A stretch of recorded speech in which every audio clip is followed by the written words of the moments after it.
Hello friends, नमस्कार, good evening. आप सभी का आपके अपने channel triple C by first पर बहुत बहुत स्वागत है। तो आइए स्टार्ट करते हैं आज की इस क्लास को। और आज इस क्लास में 25 मोस्ट इंपॉर्टेंट प्रश्नों को शामिल किया है। ये सभी प्रश्न आपके होने वाले ट्रिपल सी एग्जाम के लिए काफ़ी इंपॉर्टेंट हैं, सो आप सभी इस क्लास को लास्ट तक जरूर देखें। और जिनका भी अगस्त में एग्जाम है या फिर आगे ट्रिपल सी का एग्जाम देना चाहते हैं तो आप सभी को इस पूरी सीरीज को फॉलो करना है। मीन्स इससे पहले हमने इस सीरीज में 7 क्लास करा दिए हैं ट्रिपल सी अगस्त एग्जाम के लिए, तो वो सभी क्लास आपको करने हैं। और इससे पहले हमने triple C 14 days crash course कराया था ट्रिपल सी जुलाई एग्जाम के लिए, तो अगर आपने वो क्लास नहीं देखे हैं तो आप उन्हें भी अवश्य देखें। उसका प्लेलिस्ट आपको हमारे चैनल पर मिल जाएगा, जहां से आप देख सकते हैं। बाकी आप सभी अपने रेगुलर मॉक टेस्ट करते रहें। तो मॉक टेस्ट करने के लिए आप ट्रिपल सी बाई फर्स्ट.com पर आ सकते हैं। यहाँ पर आपको ढेर सारे ऑनलाइन मॉक टेस्ट मिल जाएंगे। ठीक है, तो आइए स्टार्ट करते हैं। सभी साथी एक बार क्लास को शेयर कर दो ताकि और भी बच्चे और भी साथी इस क्लास को ज्वाइन कर पाएं। तो देखते हैं आज का सबसे पहला क्वेश्चन क्या पूछा गया है। यहाँ पर आपको बताना है यूटीएस का फुल फॉर्म क्या होता है। What is the full form of UTS? इसमें क्या होगा राइट आंसर? यूटीएस का फुल फॉर्म आप सभी को बताना है, तो जल्दी से जवाब करिएगा। तो ध्यान रखना है, यहाँ पर हो जाएगा यूनिवर्सल टाइप सर्वर। ऑप्शन हमारा पहला हो जाएगा यूनिवर्सल टाइप सर्वर। और एक और फुल फॉर्म होता है जो एग्जाम में आता है यूटीएस का मतलब अनरिजर्व्ड टिकटिंग सिस्टम होता है। अनरिजर्व्ड टिकटिंग सिस्टम, ये भी ध्यान रखना है, बट ऑप्शन में ये दिया नहीं है तो आपका यूनिवर्सल टाइप सर्वर हो जाएगा। क्योंकि ये क्वेश्चन जुलाई एग्जाम में हमारे पास बच्चों ने भेजा था, तो सेम क्वेश्चन ऐसा ही पूछा गया था। बट एक फुल फॉर्म जैसा कि आपको बताया, हमने कई बार पढ़ाया भी है, यूटीएस का मतलब होता है अनरिजर्व्ड टिकटिंग सिस्टम। तो ये भी आपको ध्यान रखना है। बाकी यूनिवर्सल टाइप सर्वर यहाँ पर हो जाएगा। आगे बढ़ते हैं, क्वेश्चन नंबर 2 देखो क्या कहता है। Who invents integrated circuit? Means integrated circuit का आविष्कार किसके द्वारा किया गया? इंटीग्रेटेड सर्किट का आविष्कार किसके द्वारा किया गया है? Tim Berners Lee, Jack Kilby, Alan Turing या फिर रोनाल्ड रिवेस्ट? रोनाल्ड रिवेस्ट। अब आपको जवाब करना है क्वेश्चन नंबर 2 का, इसमें कौन सा राइट आंसर हो जाएगा। तो यहाँ पर सही जवाब क्या होगा? Option number B, Jack Kilby के द्वारा आईसी का आविष्कार किया गया है। इंटीग्रेटेड सर्किट का आविष्कार किया गया है। और कई बार एग्जाम में क्या पूछते हैं कि आईसी का इस्तेमाल कौन सी जनरेशन में हुआ है, कंप्यूटर की किस जनरेशन में आईसी का इस्तेमाल हुआ है? तो आपको ध्यान रखना है कंप्यूटर की 3rd जनरेशन में आईसी का इस्तेमाल किया गया है। क्वेश्चन नंबर 3 में आपको बताना है which is a set of pre defined styles and formatting? पूर्व निर्धारित शैलियों और स्वरूपण का एक सेट कौन सा है? पूर्व निर्धारित शैलियों और स्वरूपण का एक सेट आपको बताना है। Pre defined style and formatting का एक सेट डिजाइन हो सकता है, टेम्पलेट हो सकता है, डॉक्यूमेंट हो सकता है, या फिर नन ऑफ दीज का ऑप्शन है। तो बताइए क्वेश्चन नंबर 3 आपके सामने है, इसमें कौन सा राइट आंसर हो जाएगा। तो यहाँ पर सिंपल सी बात है, ऑप्शन हमारा वी हो जाएगा, टेम्पलेट होगा। फिर आपका टेम्पलेट क्या होता है? पहले से एक फॉर्मेट होता है, एक प्री डिजाइन फॉर्मेट होता है जिसे हम अपने डॉक्यूमेंट में इंसर्ट करा सकते हैं, जो कि हमारा टेम्पलेट होता है। तो ऑप्शन यहाँ पर हो जाएगा वी। और एक सवाल और आपसे होता है लिब्रो ऑफिस से, जिसमें आपसे ये पूछते हैं कि लिब्रो ऑफिस में टेम्पलेट को इंसर्ट कराने की शॉर्टकट की बताइए। तो लिब्रो ऑफिस में टेम्पलेट इंसर्ट कराना है, इसके लिए हमें शॉर्टकट की इस्तेमाल करनी होती है कंट्रोल शिफ्ट के साथ में एन। कंट्रोल शिफ्ट और एन हमें दबाना होता है, इससे हम एक टेम्पलेट को इंसर्ट करा सकते हैं लिब्रो ऑफिस राइटर में। ठीक है, क्वेश्चन नंबर 4 कहता है आईएफएससी कोड का पूरा नाम क्या होता है? What is the full form of IFSC code? IFSC code का फुल फॉर्म क्या होता है, बताइए। तो यहां पर कौन सा करेक्ट आंसर होगा?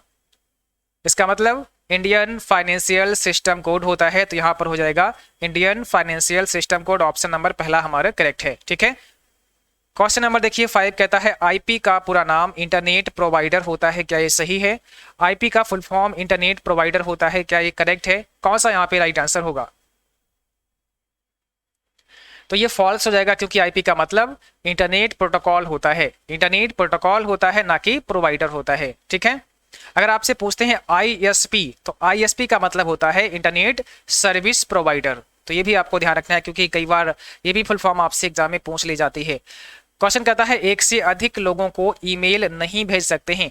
बाकी आपके एग्जाम से पहले, आप सभी के 7 अगस्त से एग्जाम स्टार्ट हैं, तो 7 अगस्त से पहले पहले हम आप सभी को एक ऐसी क्लास करा देंगे जहां पर सभी फाउंडर्स नेम, जो भी इंपॉर्टेंट शॉर्टकट की हैं और साथ में जो भी इंपॉर्टेंट ऐप हैं, है ना, बहुत सारे ऐप के बारे में पूछते हैं, तो वो सारे हम एक क्लास में आपको करा देंगे आपके एग्जाम से पहले पहले, ठीक है। तो उसको भी आप लोग देख लेना, वहां से आपको काफी ज्यादा फायदा मिलेगा।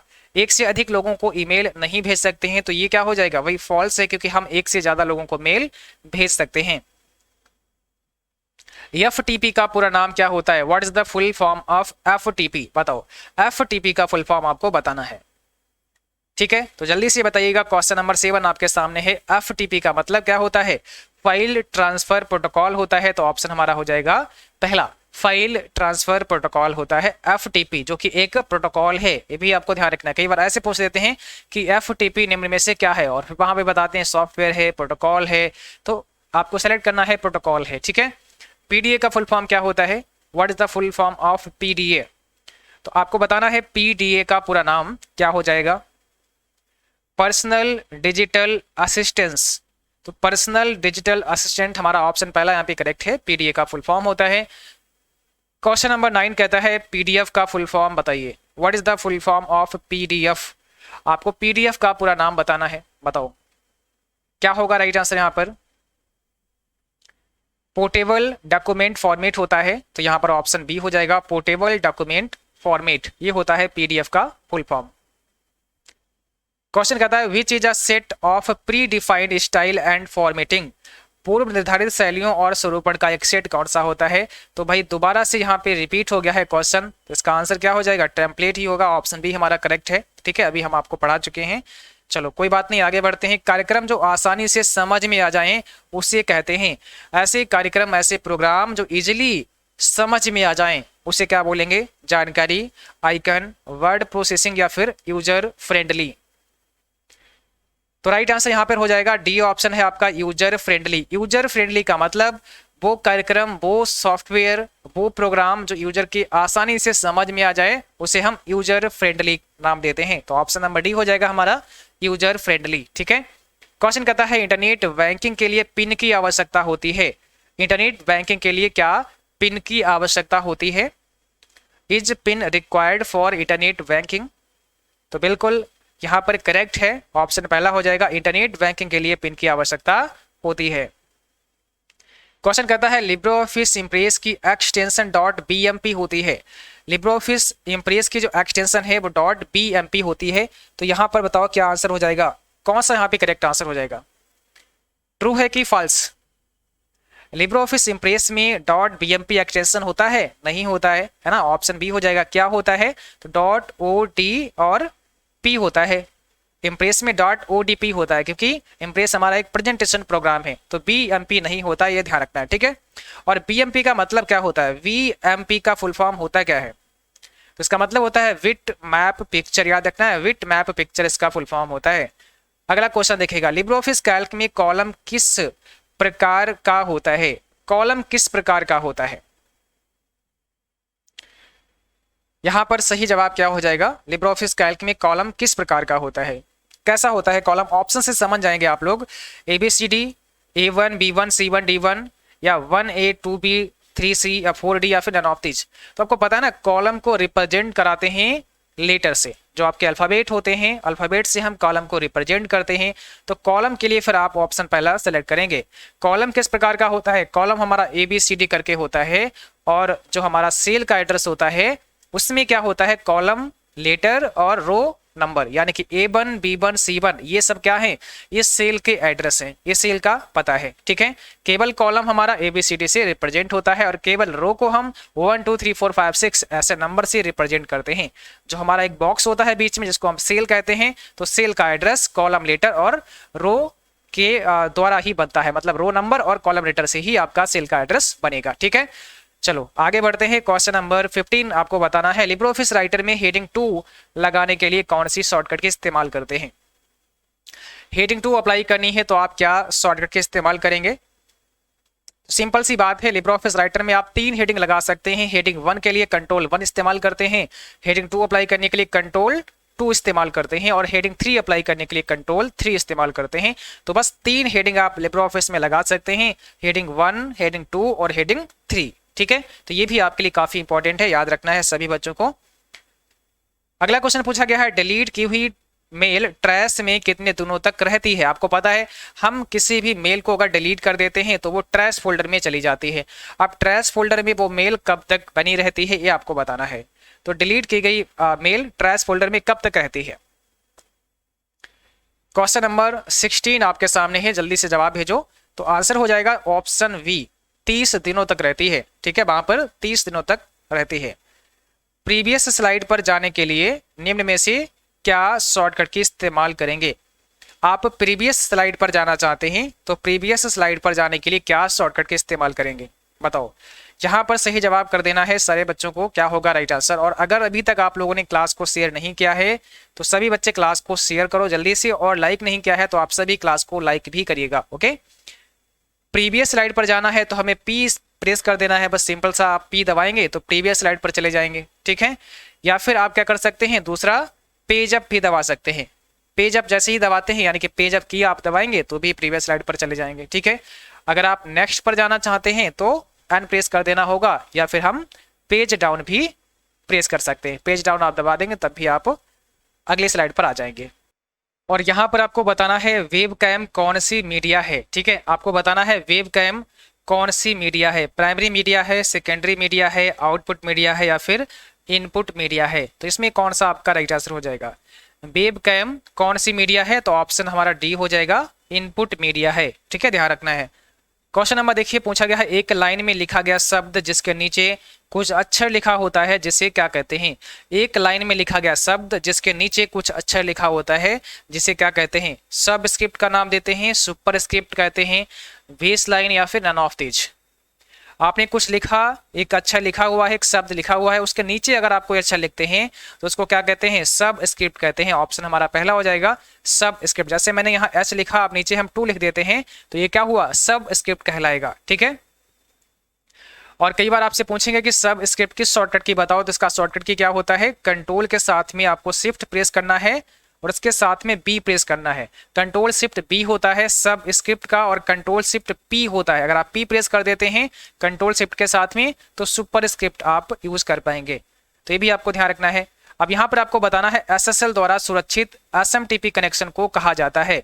बताओ एसएसएल द्वारा सुरक्षित एसएमटीपी कनेक्शन को क्या कहा जाता है, इसमें कौन सा आपका राइट आंसर हो जाएगा।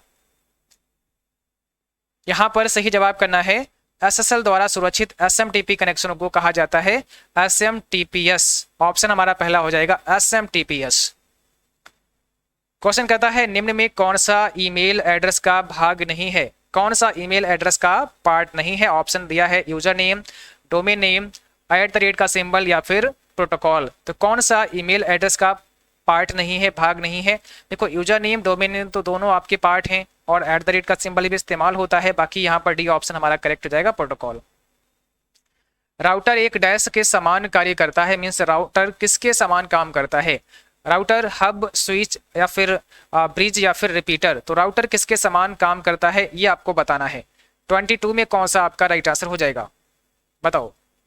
तो सही जवाब हो जाएगा ऑप्शन नंबर सी, यहाँ पर आपका ब्रिज। अगला क्वेश्चन देखते हैं, OSI रेफरेंस मॉडल में कुल कितनी लेयर होती हैं। आपको बताना है OSI रेफरेंस मॉडल में कुल लेयर कितनी होती हैं। तो आपको पता है इसका मतलब क्या होता है, ओपन सिस्टम इंटरकनेक्शन होता है और इसकी लेयर की संख्या 7 होती है, 7 लेयर होती हैं OSI मॉडल में। पूछा गया है निम्न में से कौन सा एक वेब ब्राउजर नहीं है। इसमें से वेब ब्राउजर कौन सा नहीं है, सफारी, गूगल, नेटस्केप, नेविगेटर या फिर ओपेरा। कौन सा वेब ब्राउजर नहीं है आपको ये बताना है। तो यहाँ पर हो जाएगा ऑप्शन बी, गूगल आपका एक सर्च इंजन है, बाकी सभी वेब ब्राउजर हैं, तो ध्यान रखना है। और यहाँ पर आपको बताना है निम्न में कौन सा उस वेब सर्वर के पते को संदर्भित करता है जिस पर वेबसाइट की होस्टिंग की जाती है। ठीक है, उस वेब सर्वर के पते को कौन संदर्भित करता है जिस पर वेबसाइट की होस्टिंग की जाती है। तो हाइपरलिंक, URL, DNS या फिर मैक एड्रेस। इसमें से आपका राइट आंसर क्या हो जाएगा।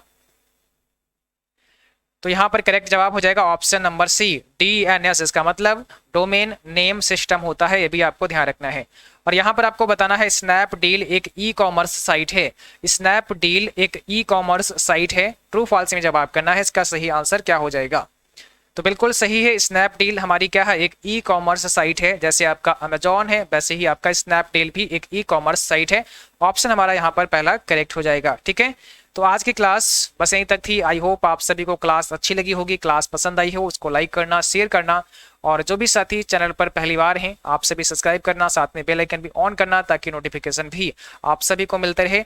और आप हमारे टेलीग्राम को ज्वाइन कर सकते हैं। टेलीग्राम चैनल का लिंक डिस्क्रिप्शन में दिया गया है, या फिर आपको टेलीग्राम पर सर्च करना है CCC और अपनी मॉक टेस्ट हमारी वेबसाइट www.CCC पर करते रहें। यहाँ पर ढेर सारे मॉक टेस्ट अवेलेबल हैं जहाँ से आप फ्री ऑफ कॉस्ट PDF भी डाउनलोड कर सकते हैं। तो आज के लिए बस इतना ही, अब मिलेंगे आपको अगली क्लास में, तब तक के लिए जय हिंद, बाय बाय।